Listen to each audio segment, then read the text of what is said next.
It's not advisable. So you always look at how you can bring yin as a complementary practice.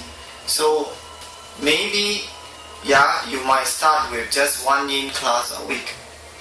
Maybe that's all you want to do.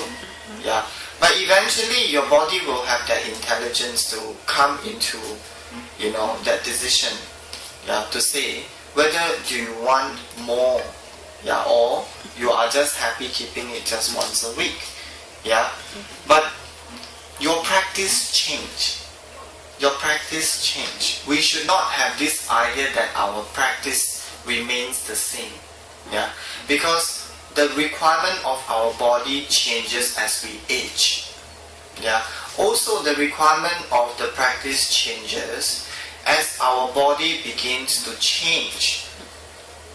So then between these two ways of engaging your body, in a dynamic way, in a passive way, you always have an options with you.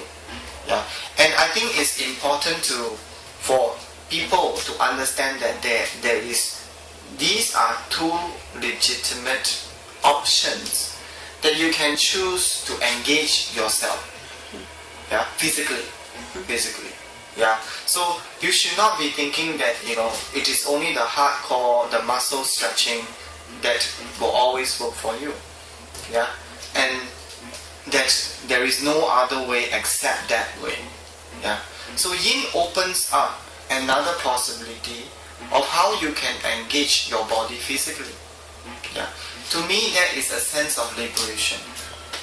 Because we then are not cornered to only one view of how yoga should be practiced. Then we are open to another options. So when that happens, you can then fine-tune according to your requirement. How much time you like to spend on one and the other. So there is no right and wrong. For some people they want more yin, less yang. For some people they want more yang, less yin. Either way is okay. And again, nothing is fixed and nothing remains constant.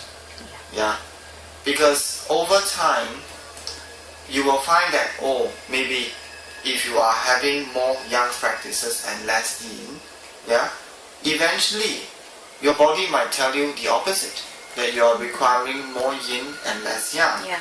So in that way we remain open, and we remain in tune with our own body, to see what is coming out, what is being required. We remain in tune with our own body and we remain sensitive towards it.